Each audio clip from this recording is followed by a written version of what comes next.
please stop me because I'm going to share my screen. So I will be in full screen, so I don't see if anybody has their hand up or joins or whatever. So please help me with that. We can keep track of that. Thank you. Okay, so during our previous meeting, I kind of quickly run you through on my very modest Visio diagram, basically the idea for risk management, and I would say and/or enterprise risk management. Michael has put this all together in a, I would say, more professional business process diagram in BPM. So I just would want to kind of lay the ground on the ideas that we have here. The idea is that this process is a kind of standard process, and we are going to go one by one and discuss through them. But the who is doing what, which is on the vertical axis, can be changed and adapted. Example, if you are using this process that we are going to go again one by one through it to a project, you just change the name of the stakeholders involved. If this project, or if risk management, you want to do it for assets in your asset division, you just change the name of the roles of the stakeholders involved. But basically the process is not going to change much. The level of detail is going to be done in is going to change, but the process itself basically is kind of copy, paste, and steady. So, any question first on the comment I've just made? No, that sounds right. Can everybody see the, you know, the yeah. I'm going to make it bigger. Okay, so here again, when I designed this process on my Visio that Michael kindly transferred into BPM, it was with enterprise risk management in mind. But again, you can change the functions on the vertical axis to adapt it wherever you want. So first thing that we need to do is to design the ERM program. If you want to drop the E for the risk management program, again, you can adjust it. Because before designing your program, meaning what are you going to do and how you're going to do it and what do you need to do it, of course, nothing can happen. It's like a project. You need a project plan. Risk management, it's the same. So to design your program, what does it mean? It means that you need some tools. We have worked on that. We have a risk matrix. We have the risk threshold that we have finished working on last week. The risk universe is what we talked about the other day, which is not around an org chart, but really the nature of your risk, and your company basically identifies the nature of the risk it can face out there. The risk register, and an S is missing here, which we have, and the key risk indicators that you could think of. Key risk indicators are what your KPIs are to your project, okay? Meaning what metrics are you going to use in order to monitor that your risk management is effective. We'll talk about some of those that can be meaningful or valuable after we have finished looking at this BPM and finalizing it. Example that I can bring here, you can look at your consolidated risk profile in between two periods. What does this mean? It means you can do it several ways, but one way of doing it is you are adding up all your risk scores in your risk register, if you are on a project, and you see how this consolidated score has evolved, either upward or downward. Of course, if it has evolved upward, it means that you have more risk out there and or that your mitigation strategies have not been effective, therefore that you need to work more on this. That's just one example of what a key risk indicator could be. In terms of designing your program, you need to build a risk training material. Again, I've shared mine for WSSC with you, which is not actually a near, well, we have two. We have an ERM training slide deck, and we have an ERM and a risk training slide decks. You can use it if you want to tailor it, adapt it, copy, paste, delete from the risk tools that we have designed and from what I suggest, plus adding your own things on it. But you need some training material. And indeed, you need your risk roadmap, meaning basically what is your objective? How you're going to do it? Are you going to meet your stakeholders every month, every quarter, every year? Who are you going to meet? What are the deliverables? You need to identify all that. That's part of designing your program, risk management or enterprise risk management program. Any question, comments, ideas on this one? It's really good, Elaine. This is my comment. Cool. And you have artifacts that basically support those elements. So yep. That's really good. Yep. Jessica, Kathleen, any piece that you see that like the big elephants in the room that we would have missed that you see here? No, it looks pretty comprehensive. Okay, cool. All right. So once you've done that, typically speaking, you need the support from, when it's an ERM program, from your CEO or DGMs or somebody at the top of the organization. Again, when we talk about ERM, if you do not have the buy-in, the support from the senior leadership and from your CEO for ERM, it's not going to work. Now, if I transpose this approach to, for example, the asset management division, if the boss of asset management does not approve the idea of doing risk management in asset management, it's not going to go anywhere.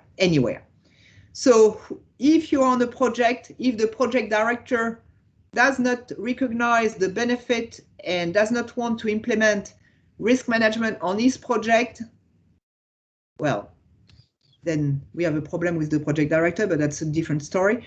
But then it's not going to go anywhere, okay? So whatever, I would say, whatever area you decide to do risk management on, you really need the buy-in, the support, and the tone from the top of that entity. Then you need to onboard those people, meaning that they are the first one with whom you're going to first present your program and train. And again, there are several ways of doing it. You can do it on a very academic and didactic way. That's one way, if the culture of your organization is like this. The way I've done it is using the training and taking some practical example. So when I was meeting for the first time the DGM, for example, DGM administration, I was saying, Joe, okay, here we talked about identifying the top risk. So today, what is keeping you awake at night? What top risk is keeping you awake at night? And he was giving me a couple of examples that we were using to explain in practice how this risk is going to go through the cycle, taking a practical example. So it's really about onboarding and training the head of the entities you want to deploy risk management on. Any question, comments on this one? No? All right. So here, from there, as I mentioned, and if there's only one thing, one single thing you want to really keep in mind, is that bottom box, those bottom boxes, because those are the risk management cycle. So what are you going to do?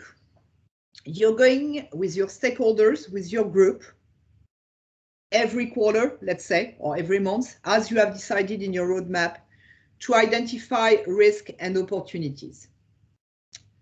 And the way I started at the beginning, my risk workshop was starting by the opportunities, because the human mindset is very good at saying the negative point, but sometimes it's more difficult to see the positive point. By starting with those, it helps in the discussion. So you are going to identify your risk and opportunities, and you are going to capture them in your risk register.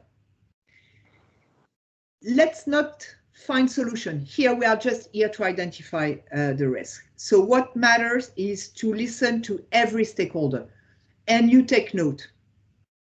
No comment, you take note of all the risks, all the opportunities that come to play.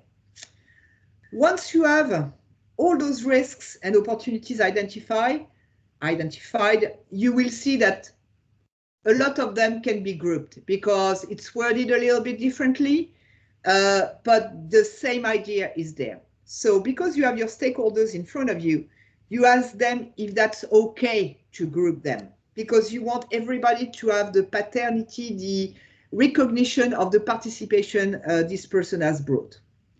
So you end up after this exercise with, I don't know, maybe 10, 20 risk, okay? You have those 10, 20 risks in your hand. Then you're going to assess those risks. And here you have the support of your risk matrix and your risk threshold, right? So you are going to put on the wall, on the screen, whatever that is, your risk matrix and the threshold. And you are going to ask the people how likely this risk is going to be. So here you have different kind of public. Kathleen has a question, or has her hand up. Thank you, Scott. Kathleen. Yeah, I didn't want to interrupt. So I'm not sure if you, at the very beginning, when it's kind of like what keeps you up at night and listening to people and taking notes, I think that's a good point, because I tend to be a little bit more command and control. So the question I have is, do you have categories, you know, financial, legal, or you have safety, or you have, you know, design phase risks, construction phase risks, operational risks? Do you have some framework, or is it better to really have it wide open and then kind of put it into a framework later?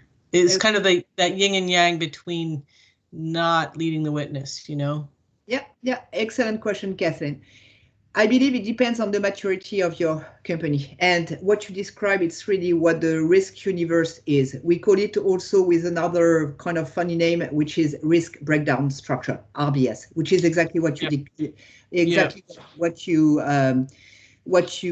talked about, Catherine. So if your company already has an RBS, a risk breakdown structure, and your company is familiar already with risk management, then you can use your RBS, the level 1, meaning the high level of your RBS, to guide the discussion.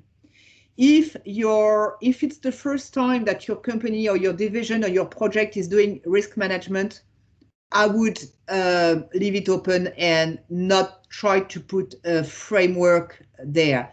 Because what you want is really people speak out their mind, be in a kind of safe place of, okay, I see this, I see this. You do not want to start by putting some constraints in their mind, but leave it open to start with. So it really depends on where you are, in your organization and if you've done it in the past or not. But for the first one, if your company is not familiar with risk management, I will let people express themselves. It's also an opportunity for them to vent, to to go a little bit beyond what risk management is. And your role as a facilitator is to bring it back to the context. But let people express themselves first, and then by grouping the risk and asking them if they're okay with that, you will have some big themes that after that you can bring back to your risk breakdown structure, Kathleen, if what I'm saying makes sense. It's I have a specific example in mind, which is that we've always done project risk register, you know, Yep. on capital projects, and it's the culture is very mature in that, and I'm moving towards department risk. Yeah. And I'm struggling with this question, so this is really good input. If we have one session which is wide open, and maybe even kind of the training happens after that. So you just do the wide open, what keeps you up at night, what are the risks, what are the consequences, and then I can go back and put it into the tools, come back and say this is what it looks like. Yeah, exactly. And you can. That's great feedback. Thank you. You're welcome. And you can also, as we say in French, do with one stone two shot, meaning that you can use the training at the same time as a risk workshop. Again, if you train a department, and let's say that you have 10 stakeholders maximum in this meeting, you can use your training to do a risk workshop, because in your training, you're going to explain what that is to identify risk, meaning that you are going to identify risk and you are going to nominate a risk owner. So now you are going to say to your stakeholders, okay, what is keeping you awake at night? And they are going to work for 15 minutes, 20 minutes, whatever you deem necessary, on the top risk that they see. And you are going to list them. And then you are going in your training to go to the second piece, which is assessing this risk. And you are going to take those same risks that they have identified, and you are going to use those risks as an example on how you're going to assess those risks by assessing the probability. And I'm just going through the thing here, Kathleen. And once you have finished your training and you have actually done at the same time a risk workshop, the nature of the risk is going to become apparent because you would have assessed the consequence. So maybe one of the top risks that you have will be financial. So you will know that this risk will go into the financial category of your risk breakdown structure, if that makes sense. Yep.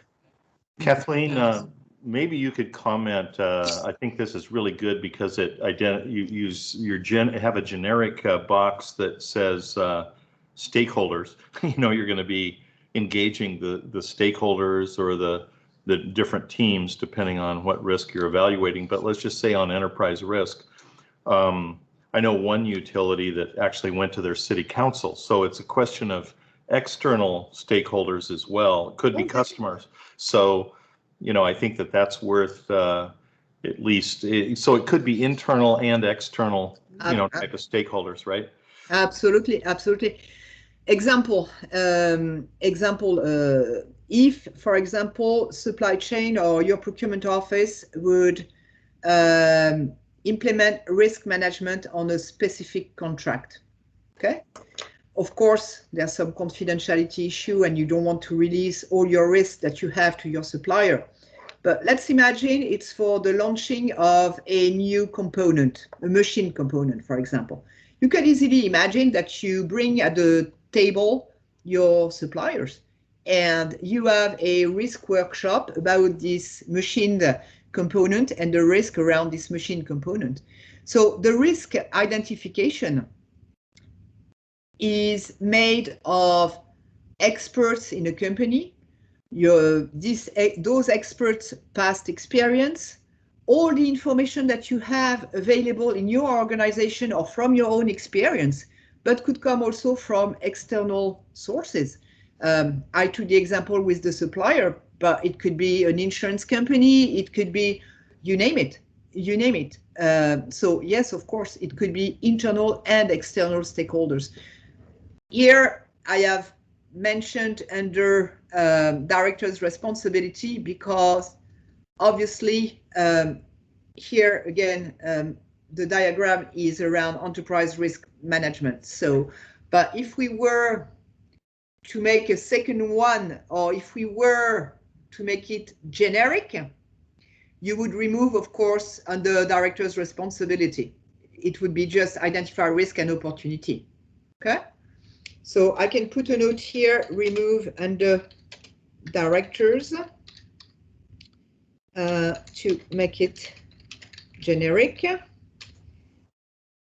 And also, if you will, on the same idea to have this, this diagram plug and play, maybe we could remove the functions as they are mentioned here, but put like instead of CEO, put head of, dog, dog, dog, and the second box put deputy head of, dog, dog, dog, could put lead of, tuk, tuk, tuk, tuk, tuk, etc., if it makes more sense. What do you think about that? Yep. Or maybe even on the swim lane label. Yes. You just put an asterisk at the bottom of the chart that says any of these, you know, you depending on how you're applying it. I think it's pretty straightforward how you could use the same chart for any kind of risk, whether you're doing it by department or project or enterprise or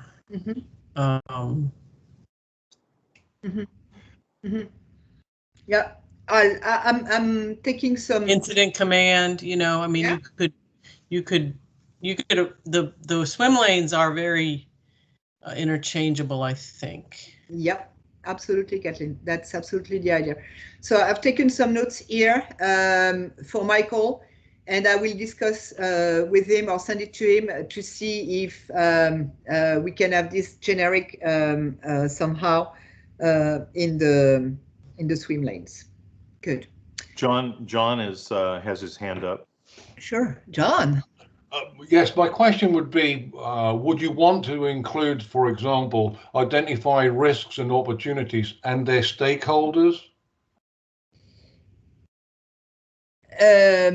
Actually, that's a good point, John. That's a good point. So here it means, of course, inherently and in relation with what we said, we have to make it more generic. It's onboard and train teams.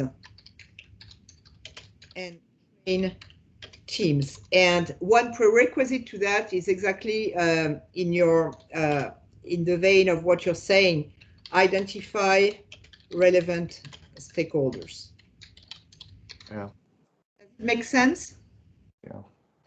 Kathleen, not to beat this to death, but you know, I think that the idea on enterprise risk of communicating with your governing body and getting feedback and understanding on their part of what your biggest risks are, you know, that you have to manage, helps them focus on the bigger picture issues. I think that that's you know, a worthy thing to do. I don't know, Kathleen, for example, with your board, whether, you know, if you wound up with, here's our top 10 risks or whatever, that you would want to basically go to the board and say, you know, this is what we came up with. What's your feedback on it? What would you change about this? You know, because they're an important stakeholder in your business. So, you know, I'm just thinking, and maybe it's Kathleen's comment on the left column there, you know, in terms of roles and responsibilities, that, you know, you could have, you know, you have the CEO, which I think is appropriate, you know, as kind of the lead and final say, and they have to be engaged in everything and approve things. But you know, there could be some reference to external stakeholders just as an input, if and that could be customers, a customer group, it could be an advisory committee, it could be, you know, other entities like that too. So just a thought. Depends on the sophistication of the, you know, and what you're working with.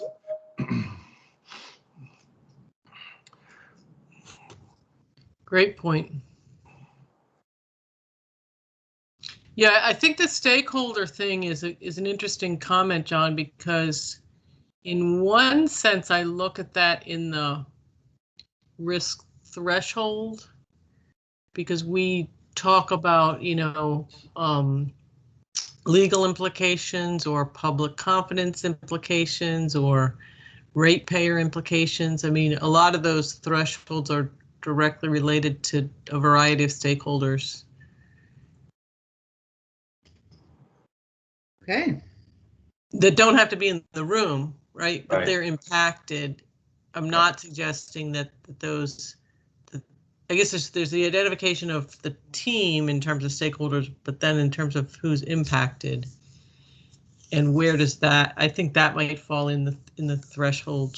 Yeah, just to share in the world where I come from, by contract, sometimes we had some risk workshops with our clients. For example, I've made some risk workshop with Chevron, with Exxon, with Shell, and it was a risk workshops where we were identifying risks on a project we were working with them on, and of course we were identifying the risks that were common to our entities for the good of the project. So having external stakeholders is not, I mean, is definitely Sure. Yeah. Could be unions also, actually.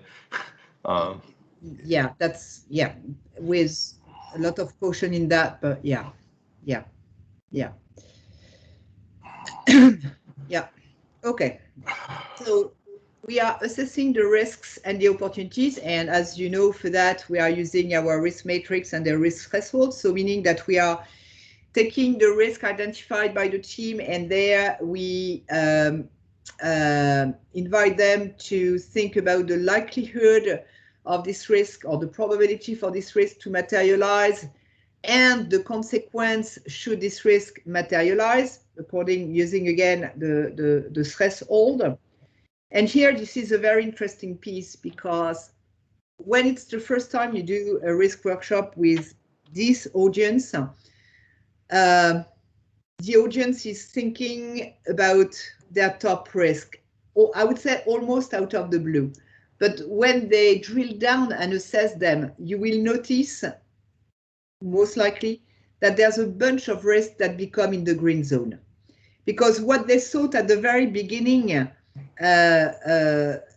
what would be a top risk, when they look at the other risks that have been identified, relatively, they do not see this risk as big of a risk.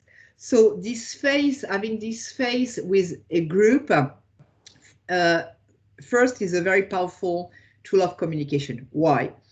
Because you may have different perceptions in the room. However, when people explain why they have put this and how they have put it, it will end up that most likely the different part of your organization have different level of information. And by having people talk together around the information they have that contributed to assess their risk is kind of bringing everybody up to speed at the same level, which is a wonderful team cohesion exercise, and very helpful for what follows, because it brings the ownership, accountability, and participation in the risk. So now you have assessed all your risks. So in my example, let's say there were 20, now you have, let's say, 15 top risks. So you have 15 top risks in the red zone. You have, of course, nominated a risk owner. So you ask the question openly, who is the best place, according to you, in the organization to be the risk owner. The risk owner is not the person who is going to do everything and anything to address this risk, but it is this person who is going to coordinate the efforts in order to mitigate this risk. So you have identified your risk, you have nominated a risk owner, and you have assessed your risk. So meaning now you have a kind of list of priority and a kind of focus to work on. With the same group on the same risks, meaning your 15 in my example, red zone risk, you ask them to think about a couple of mitigation strategies in such a way, and I think it's important here to re-explain what is a mitigation strategy. A mitigation strategy is here to address or to control the causes that could trigger this risk and or that would contribute to address the consequences should the risk materialize. So, and it can be both. So either they find a mitigation strategy that control the cause, meaning most likely is going to reduce the likelihood of occurrence, and or a mitigation strategy that is addressing the impact if the risk was to materialize. The mitigation strategies have to be smart, okay? It's not a philosophical discussion. It has to be practical. It has to be simple, measurable, accountable, realistic, time-bound. You know all that, right? Kathleen, I see that maybe Jody has joined us. Are you on the line, Jody? No, Jody sent an email that he would not be able to make it today. Okay, I just saw him on the chat or something, so, but he's apparently not there. So I saw his memo too. Okay, sorry for the interruption, Kathleen. Oh, you mean Helen? You are talking to me, Scott, or to Kathleen? Well, I'm just saying, you know, continue on. I just was wondering if Jody was on the line. Yeah. Sorry, because you said Kathleen, so I'm sorry. I meant Elaine. No, yeah. So I was kind of confused on who you were. No. My bad. No worry. Okay, so you are therefore devising a mitigation strategies. So here I just would want to pause a little bit.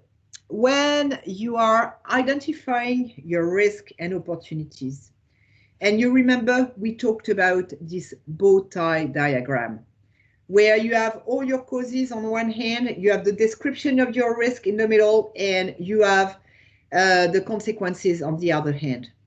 The more precise you are in describing your causes and describing your consequences, the easiest, obviously, it's going to be to devise a response strategy. So here, as the risk manager, the risk officer, and the facilitator, in any case, of this meeting, the challenge is to channelize the discussion. And I would say, above all, when you are with a crowd of engineers, because inherently they want to find a solution. It is their nature, their job, their reason to work, and that's great. However, you do not want your risk workshop to be a risk mitigation strategy. Not yet, not at that point, okay? So the challenge is really to try to extract from your stakeholders what could be the big ticket item to solve this risk, okay? Any question, comment on this one? No? Okay, all right. Same thing, so here you are capturing all this in your risk register, okay? So here you have already your first risk profile. Then it will depend how often you have decided to reconvene this, this workshop, but the next step is obviously to monitor that. So now if I go to my diagram, because of course the diagram is about enterprise risk management. So if you do this with, in our example, with all the directors and their team, Then you consolidate the risk workshop, and the top risk that you have identified, you bring them to the level up, okay? And you ask the level up if they recognize those risks. That's very important. If the answer to this is yes, the second question would be, do you see out there some other top risk, big elephant in the room that would not have been captured? And here they come with whatever they have to say. So here, that's the monitoring period that you're going through on a cycle. Here, I'm talking about a risk appetite statement and threshold.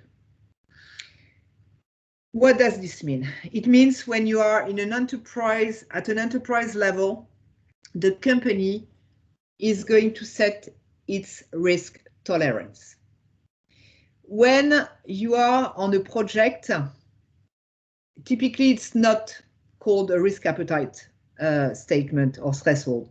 It's called just the project objective. The project objective could be deliver on time, on budget, on quality. And what does this mean? On time, meaning that I cannot deliver my project after December the 10th, blah, blah, blah, blah, blah. On budget means that I cannot issue any change order to my management, blah, blah, blah, blah, blah. On quality, it means that the level of rework is so many % of the pieces delivered, for example, right? So what we have called here a risk appetite statement, it's actually a risk tolerance. So we could, if we were to have a second, I would say more neutral or plug and play diagram, we could say propose a risk tolerance objective. Does it make sense? Is it clear? Any idea? You know, I haven't heard from Jessica today. I'm wondering if she has any comments. Yeah. I'm really impressed with what you've been putting together. I don't have a whole lot to add here. Okay. Okay. Kathleen, any comment, ideas, suggestions, critiques, whatever? Nope, it all looks good. Okay. Okay. So for the purpose of having a, let's say, a neutral risk management process, if I propose a risk tolerance objective, it makes sense. It's clear. Yes. Okay. And one question, yeah. Elaine, is that you've talked about opportunities as well. Yeah. And just wondering how that fits. Here, identify. Oops. Yeah. Identify risk and opportunities, Scott. So you would actually be assessing and monitoring, you know, those as well. Absolutely, absolutely. So you've included it, you know, like review top risks and opportunities, and yeah, you know, so you're really running those in parallel. Yeah, yeah. What happens in, I would say, in practice across time is that as you develop the mitigation strategies for your risk, those mitigation strategies are actually overlapping with opportunities, and to a certain extent, or to a big extent, I would say. So after a while, basically, while you are still talking about opportunities that are embedded actually in your mitigation strategies for your top risks. If what I'm saying makes sense, Scott. Yep. Yeah? Yeah, no, that's good. I think that in terms of an artifact, I know that was identified before, but it might be since this is sort of a newish type of concept, you know, in a lot of organizations, you know, whatever kind of backup there is on the opportunity side might be helpful in terms of an artifact. An example, that kind of thing. Okay. Because people are used to the concept, particularly in assets, of dealing with, you know, likelihood and consequence and assessing and managing risks and that kind of thing. But I think that the opportunities is not widely used at all. So. Actually, so list an opportunity in the risk register as an example. Actually, yeah. and to come back to the conversation that we had, Scott, prior to this meeting with Cello.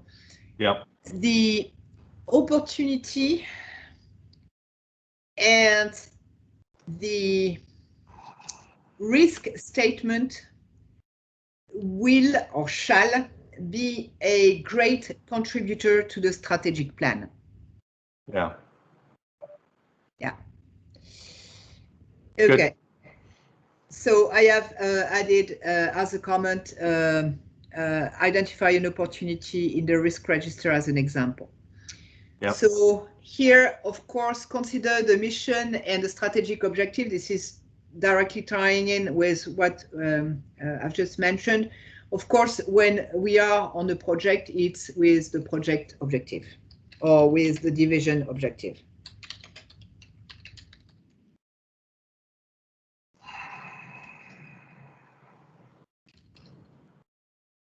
Okay. So I have a question or maybe clarification. So when you're talking about the risk tolerance objective, is that like your risk threshold would be, say, you know, over $1 million, but something that is that gets elevated up would be over 2 million or over 10 million, or is it some like a threshold or a? Yeah, it's or is it kind of all of the red categories, or it's just another trigger that's okay. Not so, all of your highest risks would get bumped up. Actually, the risk tolerance is really the level you cannot exceed. So let me take a practical example, an example.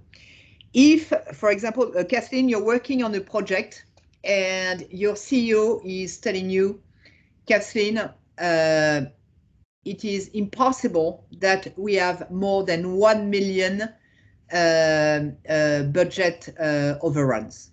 That cannot be. That would be your tolerance.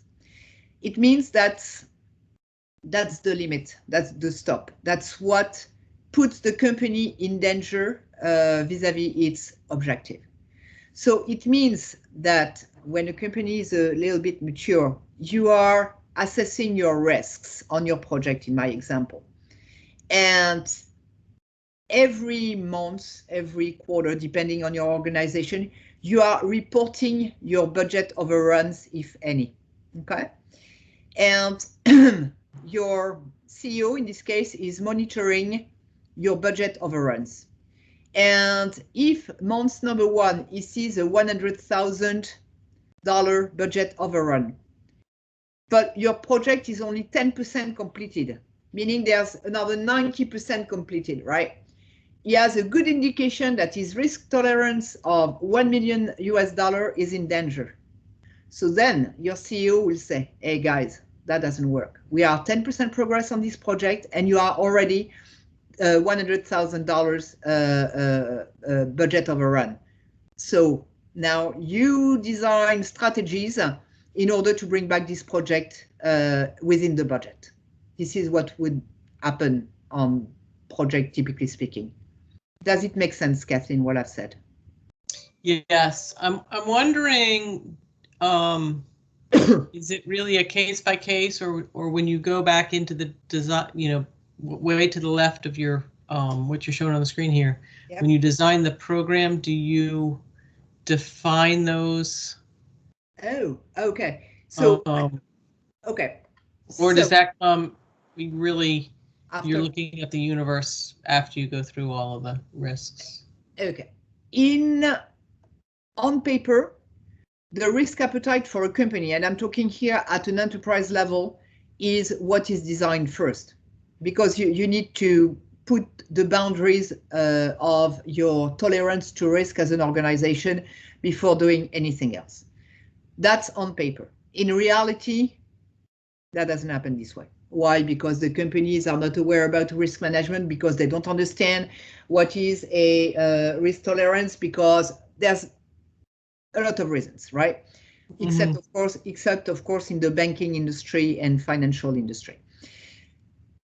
That's why I've put it here. Now, if you're working on a project, your project plan, by definition, has a budget. So you already have your tolerance in your project plan because you have used some forecast to ask for some money in your CIP or wherever that is, and you have been granted this money. So basically, this budget, unless your CEO tells you differently, but this budget is your risk tolerance for that matter. Am I clear, Kathleen? Yep. Okay. And the same for your schedule. If your client is telling you you need to deliver me this project in 18 months, and contractually you have liquidated damages, you have any sort of penalties or indemnities associated with delays or non-performance in general in your contract, you have your threshold. That's 18 months. That's your risk tolerance. That's your risk appetite. So meaning that you have to work all your risk to remain within this risk appetite. Does it make sense? So my question, I guess, and when you kind of compared on paper and on real life, is the risk appetite defined, or is that really a judgment as you go through, say, at the director level, and you make a judgment of what gets escalated? Oh, no, a risk appetite is not a judgment. When you are at an enterprise level, it's an informed decision. Example, DC water debt ratio cannot be above, I'm picking anything, Catherine, just for the discussion. DC water rate debt ratio cannot be more than, let's say, 50%. Okay?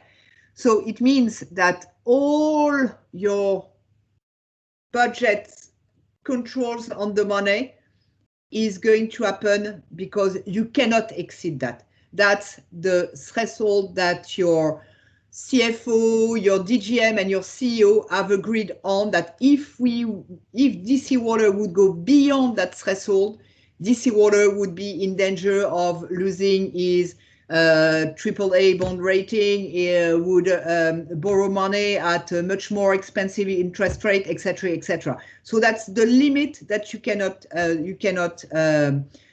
exceed. If I'm taking a trivial example of life, for example, if you tell your daughter or son, you can go out at night, but at midnight you're back home, that's his limit. If he goes beyond that limit of midnight being back home, he will be in trouble. Does it make sense? Yep.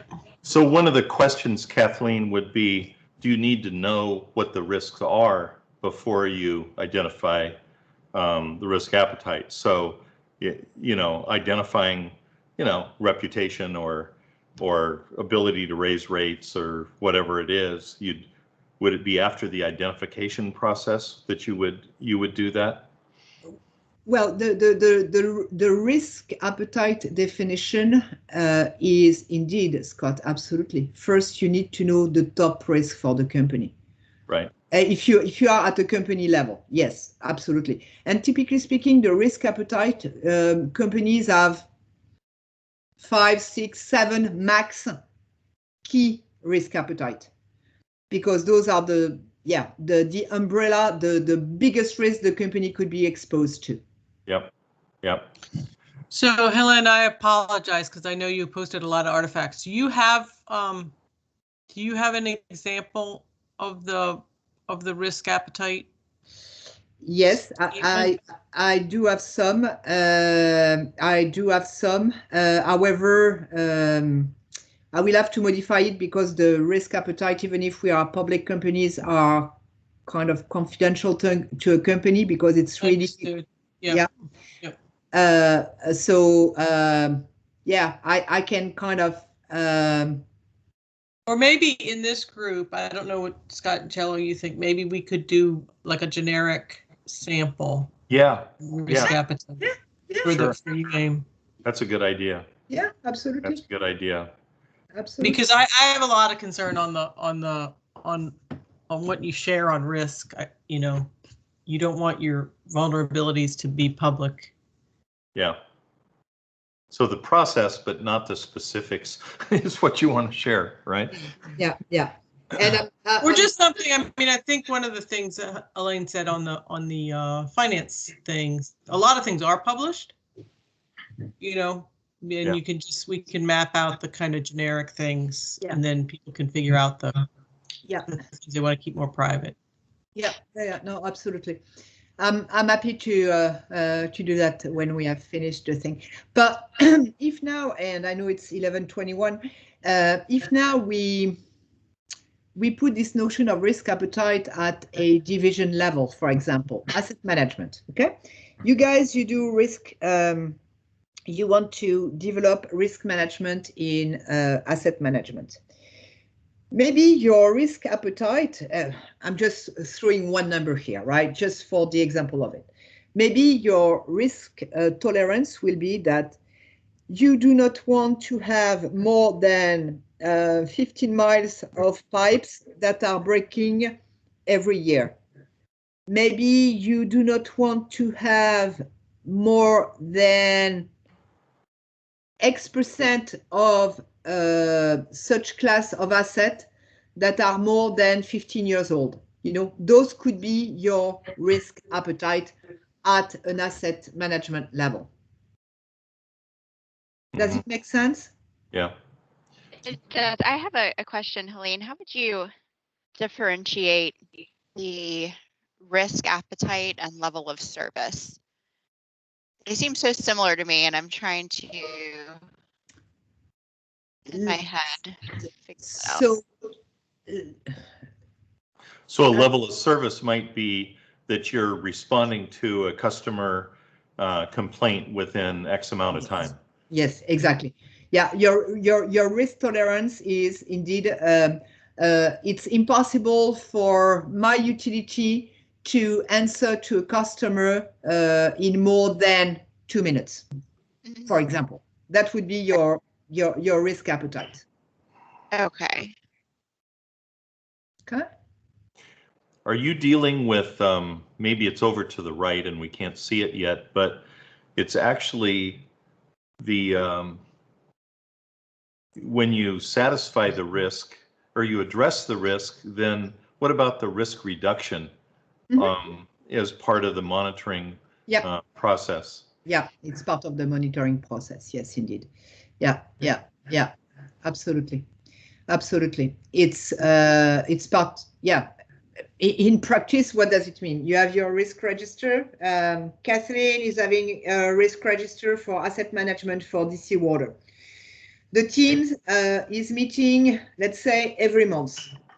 So Kathleen, as the facilitator of this exercise, is going to go through every top risk in the red zone and say, Mr. X, okay, for this risk for which you are the risk owner, we said we would do this and this and this and this.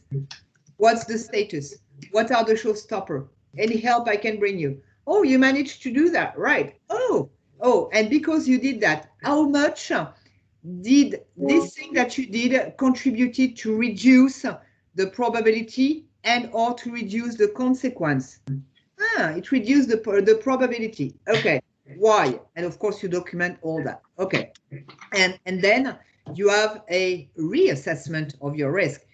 Maybe it was in the red zone, and because this gentleman or this lady did this and this and this and this and this, which highly contributed to reduce the risk, then your risk is not red, but now it becomes orange. Well, unlikely it will happen from 1 month to another. Let's be fair, but that's just for the purpose of the discussion. So yeah, that's really part of the monitoring, and the monitoring actually is the key.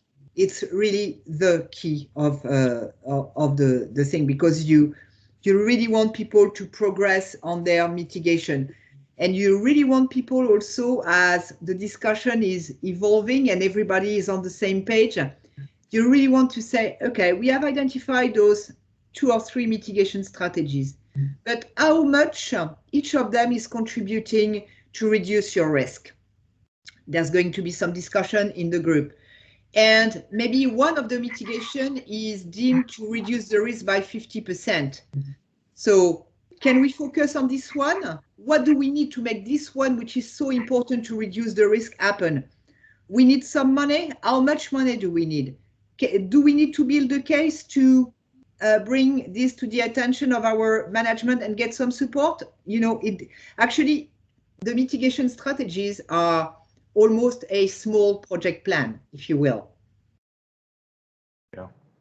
Yeah, you might, so a capital project might be the mitigation, for example, on certain things. And then when you complete the project, then the risk is reduced, and, you know, Yep. But you might, where it says initial periodic monitoring, you know, you could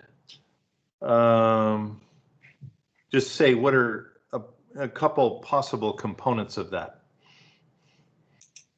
You know what I mean? Like you did earlier, you did that back in the design, I think, where you could have, you could just describe what that is. Okay.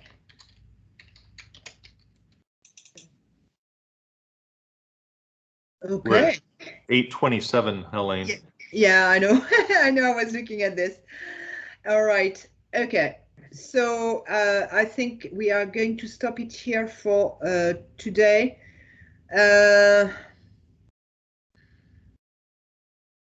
I think maybe just want to put something out there that we thought could be a good idea in terms of creating some supporting documents, examples, a business case. It would be great if, for example, Kathleen, you could, without, of course, breaching any confidentiality issue, but bring a couple of examples on how you do risk identification at WSSC Water, I'm sorry, at DC Water. So we would put that under the identification piece. I don't see Jody, but maybe Jody could do the same for the assessment part. And maybe if Jessica could do something on how you do in your utility risk mitigation with an example. So we could put those different examples under each box of what does it mean in practice to identify the risk, assess the risk, and devise a response to the risk. That would be, I think, maybe valuable. Sure. Sounds good. Yep. That would be great. Thank you very much. And after the call, I'm gonna send a link to where the folders are, where this can be posted. Yeah, and I'm going to save this and send it to you, Cello. But I will need to make a follow-up meeting with Mike so we work the business. Well, actually, Mike, you tell me, do you want us to wait the end that we've been through this entire thing before we meet, or you want to do it little by little? You tell me how you want to play that. You're muted, Mike, if you're talking to me. I was talking to you. Thank you. Yes, it's easy to make incremental changes. That's not a problem. In fact, you can mark it up with pen and send it to us, and we can shoot it back to you. Or we can have a quick, interactive session, whichever works best for you. Yeah, I'd rather, because I've taken some notes and I didn't see where you joined. So what's clear in my mind on the notes I've taken might not no be problem. clear for somebody on the outside. Yeah, let John and I know. We'll coordinate a meeting. Okay. All right. Good. Do you have any question, comments, suggestions? So I just want a clarification on the for DC Water. We are going to do risk identification and post that. Is there a deadline? It would be super nice, Kathleen, that you have kind of something ready for next time we meet. And why I'm saying that, it's because I've just heard, or it's me who had not paid attention before, that actually our main processes must be completed by March, and we are already on the 2nd of February. So if we could have this for next time we meet, that would be great, because then I could also discuss those examples, case study with Mike when we kind of reshape the entire business process diagram.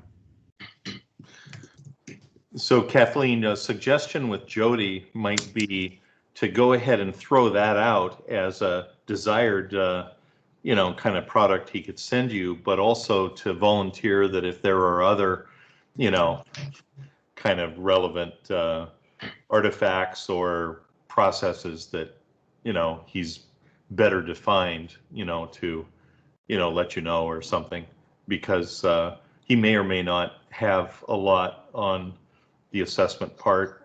He might have it for asset management, actually, but probably not for so that might be the example, just steering it in that direction. Yeah. Okay.